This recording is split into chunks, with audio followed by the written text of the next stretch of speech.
what about you, man? No, well, it's been 3 Charger practices. Justin Herbert obviously he's looked great. The dude, there was, yeah, exactly. He got paid. It's funny because they threw Gatorade on him the first practice. They threw Gatorade on him, and he ends up giving somebody his cleats. And I was like, why did he give somebody his cleats? Like, because he even turned to me, and I'm like, oh wow, you don't want them anymore? And then he's like, well, I'm not gonna have any use for them.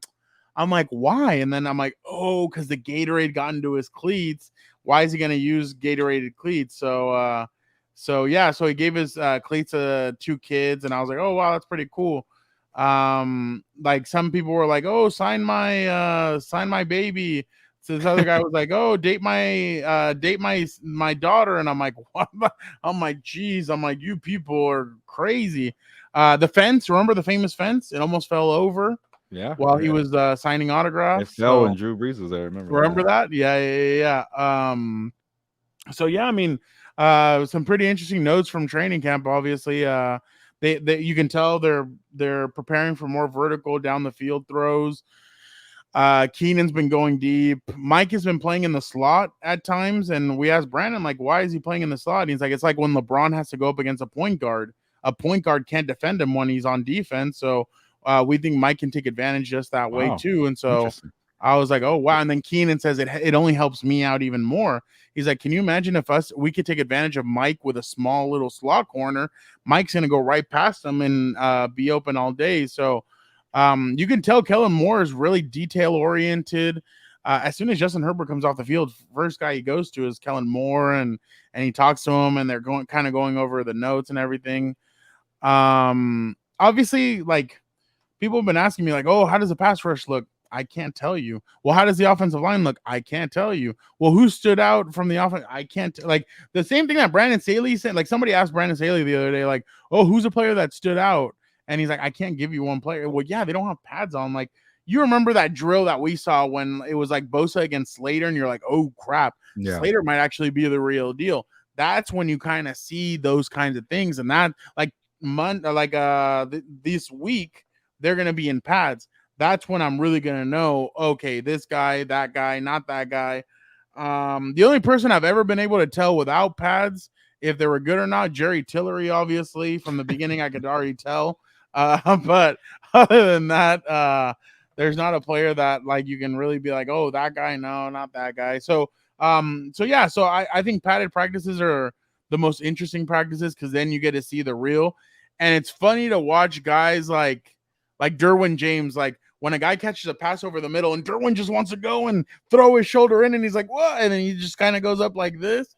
Like that's actually pretty funny. So yeah, I think we'll know more with the padded practice, but um it's been interesting to kind of get back in the flow because I wasn't here last year for training camp. So it's right. cool that I'm back in the flow of it. I've actually been taking the train up to go do that because I mean it's so much cheaper than gas. And then the other day, Gilbert, Saturday, I took the train up. I'm coming down and I look over to the side, San Juan Capistrano.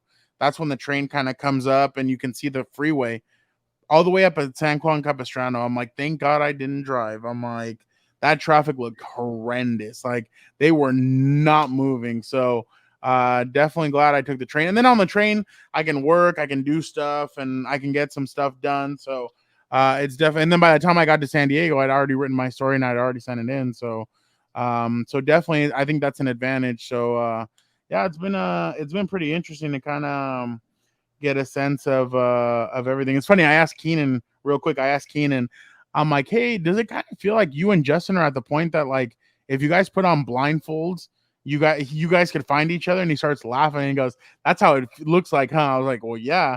He's like, yeah, no, this chemistry has been built over time and everything. But yeah, I kind of feel like Justin and I are on the same page for everything. That's why I mean, it's just like I said, it's only been 3 practices, but if Keenan Allen can stay healthy, he may be in for a good year again. Just because Justin is kind of feeding him, he's getting open no matter what way. Man, there was one where he was up against Asante Samuel and he kind of did a stutter step where he kind of was walking, jogging, kind of turned around, then quickly turns back around again, and he takes off. And Asante goes, "Oh crap!" and he tries to run after him. Keenan was wide open. He caught it, and he literally could have walked into the end zone. So definitely some interesting stuff. But padded practice, that's Yeah. where you can tell more about what's going on. Yeah, that's why I kind of wanted to wait a week for my camp That's tour because smart. I wanted to see them in pads, but unfortunately, I got the last day of not pads for the Raiders. But I think the other teams Oh, will be in pads, so that's why I wanted to wait too. And then, real quick, Fernando, you know how I put you like on the I forced you to be on the spot to give me your take of Justin Herbert signing his contract, and unfortunately, we got it right. yeah, Just to remind us, so I got it right for saying it's going to happen. And then you were pretty close on the annual average salary, or no, not the yearly salary. yeah. And it was you said $53 million per year, and it was 52 or 52 point 52.5, something like that, or 0.5. So something like that. you're Yeah. pretty close. I thought it'd be higher. I was surprised about that, but I just wanted to say, good for the Chargers for getting it done because like when it was like what 4 p.m. or not, no, it was like 3 p.m. on the first day to report. I'm like, what are they doing, man? You don't need to drag this on. This is your franchise quarterback. Just get it done. And I'm like, freaking Chargers. And then like, it came out of nowhere. I was like, okay, good job for them because that's what you want to do. I don't know what's going on with the Bengals there. Just figure it out and get your guy Well, in. Dr. Florio said on his show this week, I'm sorry, Mike Florio, doctor, sorry.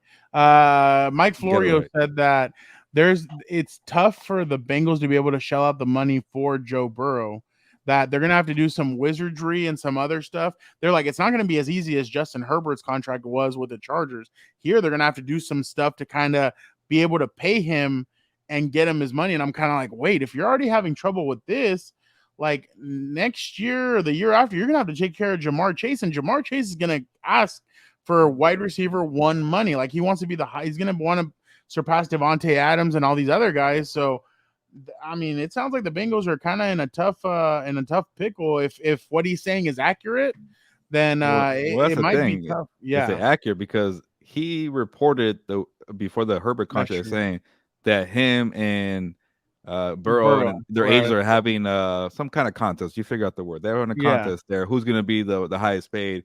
And Herbert was like, I don't care. Like, who's next? Okay, cool. Let's do it. And like that's yeah. what it felt like, that contract, right? So like, that's gonna be like a dragged out thing. Who's gonna be number one? And I'm like, that was so strange that I reported that, and then that was not the case. Maybe that's the case with the Burrow, Bengals, like hey, yeah, maybe Herbert wants to be like that. So maybe it was more like he got it from the one side of the Bengals. Hey, yeah, we gotta wait for Herbert. Maybe he wants to be A1 because he's not A1 kind of thing. But yeah, it was kind of, I think it felt like where Herbert was like, okay, what's next in the line? Just give me that one. I want to play football and call it a day.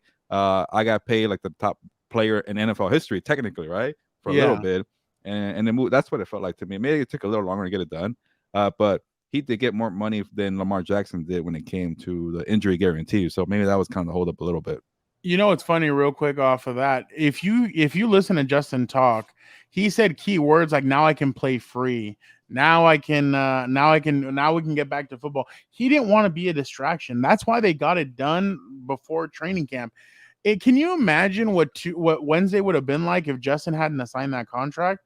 It would have been all questions, and some people are just don't have any common sense in the media, and they would have asked like Derwin James, why do you think Justin Herbert didn't get his contract signed? Like that would have happened. So get it out of the way. Brandon Staley would have had that too. Everybody would have gotten questions about it. Get it out of the way now and just have him sign his deal. He now becomes the highest paid quarterback. And there you go. Now it's done, and you can focus and move on. So definitely good to see Justin get paid, though. He deserves it. He's the face of the franchise. Gilbert, on Saturday, there was fans. You remember that where they have training camp, Jack Hammett. They were down by the end of the other side of the elementary school that's next to them. Down there, I was like, dude, that's a long ass line. And then it was hot. Like, I was like, why are people in this line? Well, yeah, everybody wanted to see number 10. So it's definitely interesting to see what he's been able to do for this team.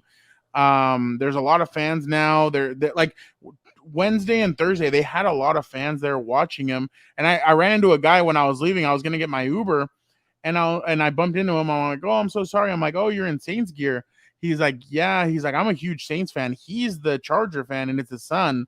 I'm like, oh, why are you a Charger fan? He's like, oh, I love Justin Herbert. Like, he made me into a Charger fan. The kid's like 8 or 9 years old. And I'm like, oh wow. And the dad's like, dude, I've tried everything I could to make him a Saints fan, and he just would not become a Saints fan. And I was like, oh wow. I'm like, okay, that's pretty interesting. So I think that's kind of what's happening. And I think the Chargers are they're benefiting from the Justin Herbert mania in a sense. So he deserved that contract, and now he's gonna get rewarded for everything that he does on and off the field. Yeah, no, they got it done, and that was the most important thing.